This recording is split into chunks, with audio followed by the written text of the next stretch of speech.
আসসালামু আলাইকুম। আমি আজকে ব্রেড বানাবো ঘরে থাকা উপকরণ দিয়ে খুব সহজে। আশা করি আপনাদের ভালো লাগবে। প্রথমেই আমি একটা ডিম ভেঙে নিব। তার ভিতরে চিনি দিয়ে দিব 2 চামচ। তেল দিয়ে দিব। এবার দিয়ে দেব ইস্ট। ডিমটা আপনারা চাইলে নাও দিতে পারেন, যেহেতু এটা ব্রেড বানাচ্ছি ডিম না দিলেও চলে, বাট আমি দিচ্ছি। এবার এর ভিতরে 2 কাপ ময়দা দিয়ে দিব।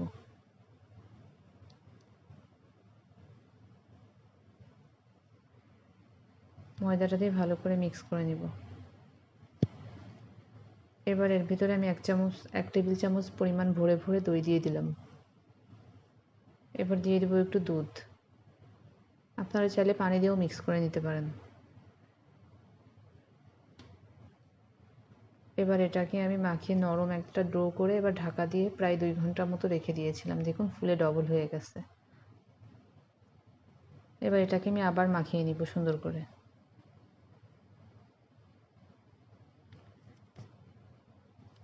এবার এটাকে আমি রুটির শেপে বেলে হাত দিয়ে চেপে চেপে সমান করে নিলাম পিঁড়ির উপরে।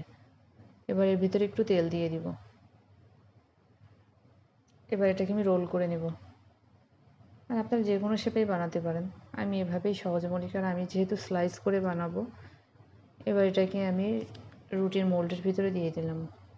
দিয়ে এটাকে আমি আবার 1 ঘন্টা খানিকের জন্য রেস্টে দিব। আমি একটু কেচি দিয়ে কেটে ডিজাইন করে নিয়েছিলাম। দেখুন রুটিটা ফুলে ডবল হয়ে গেছে। এবার আমি বেক করে নেব 160 ডিগ্রি সেলসিয়াসে 30 মিনিট আমি ওভেনে বেক করে নেব। আপনারা চাইলে গ্যাসে কড়াই দিয়ে উপরে শেওড়া দিয়ে ঢেকে বানাতে পারেন। দেখুন আমার রুটিটা হয়ে গেছে। আমি পরদিন সকালে আপনাদেরকে দেখাচ্ছি কত সুন্দর হয়েছে। স্লাইস করেছি আমি। ধন্যবাদ সবাইকে। ভালো লাগলে আমার চ্যানেলটিকে একটা লাইক, কমেন্ট, শেয়ার আর একটা সাবস্ক্রাইব করবেন।